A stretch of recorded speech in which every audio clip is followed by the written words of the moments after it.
e também é aquele que necessita de cuidado. Pedro, podemos dar algumas sugestões a quem nos está a ver e eventualmente não pode nem recorrer da associação que dá apoio quer à família, quer aos amigos. Podemos deixar lá para casa algumas dicas bem pertinentes. Toda a gente, isto diz respeito a todos nós, não é só alguns, não é? Podemos, sem dúvida.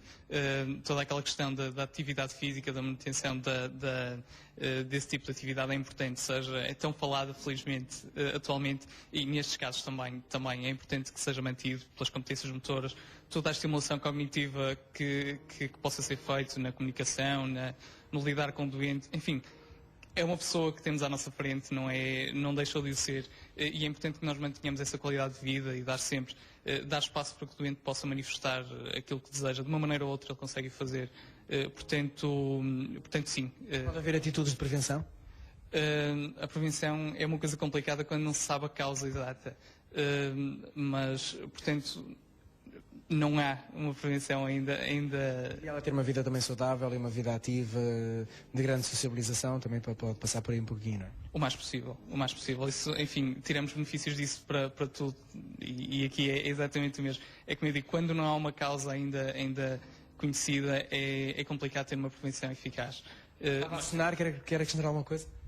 Estava a confirmar o que ele estava a dizer, porque depois o que acontece muito com estas pessoas é a falta de apoio social, não é? Não havendo amigos ou pessoas com quem...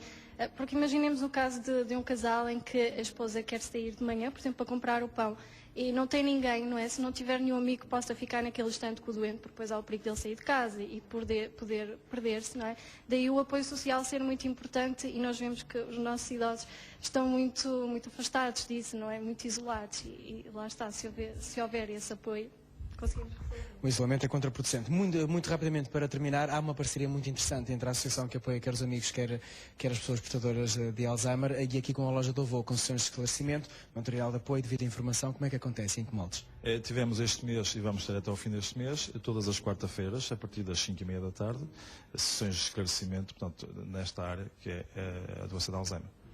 Ficamos esclarecidos, muito mais se vai falar aí em estúdio, muito mais haveria para falar. No entretanto, eu partilho convosco uma linha telefónica que certamente vocês não se vão cansar de divulgar, uma linha de apoio para esclarecimento, portanto 21 492 5307. 21 492 5307 será atendido por profissionais da questão. Assim nós tentamos dar o nosso contributo para que fique mais esclarecido e tenha consciência de que este problema diz respeito a todos e não só a alguns. Muito obrigada, Hélder. E foram referidos aqui vários pontos que agora vamos falar deles mais detalhadamente. Eu começo pelo diagnóstico, António e Sara. É difícil fazer um diagnóstico, confirmar um diagnóstico de Alzheimer, porque é por aí que temos que começar, não é? Difícil, para depois dar o devido tratamento. Sim, difícil, mas cada vez mais os médicos estão sensibilizados para esse diagnóstico precoce, nomeadamente os clínicos gerais, os médicos de família, porque normalmente fazem uma primeira triagem, vem pela primeira vez um doente, que depois então é encaminhado para uma consulta de neurologia ou de psiquiatria, onde poderá ser mais estudado e onde se poderá definir melhor o diagnóstico. E portanto esse diagnóstico é feito por exclusão de outros diagnósticos. Nós costumamos dizer que realmente a doença de Alzheimer só é realmente diagnosticada após a morte, através mesmo da análise que é confirmada, não é? Exatamente, do próprio cérebro. Até lá é uma exclusão de outros diagnósticos que nos vão levar à doença de Alzheimer. Quem normalmente trata destes doentes é quem está mais próximo, é a família. Ou quando há a possibilidade de ter alguém a cuidar dessa pessoa que não seja familiar, mas normalmente é a família, ou seja, o cônjuge, ou então os filhos, e acabam por sofrer muito com a doença também. E têm necessariamente de receber também apoio, não é? Sim. É muito difícil de tratar de um doente de Alzheimer. É muito complicado. É assim, realmente quem fica com esse doente será aquela pessoa que estará mais próxima do doente. Normalmente será, como é uma doença, digamos assim, que se manifesta a partir dos 65 anos, portanto, antes dos 65 seria considerada precoce, tendencialmente será o cônjuge, se ainda se estiver vivo, porque sendo uma doença que se manifesta, portanto, já numa idade avançada, muito possivelmente os filhos. Então aí surgem dois problemas, que é a ausência dos filhos porque trabalham, os próprios netos também porque estudam mesmo já sendo crescidos, e portanto essa pessoa pode se ver votada ao isolamento, digamos assim. Portanto, que tipos de acompanhamento surgem? Poderá surgir por parte de um dos filhos que terá que deixar de trabalhar, como muitas vezes acontece, outro familiar ou vizinho, muitas vezes, que também auxilia.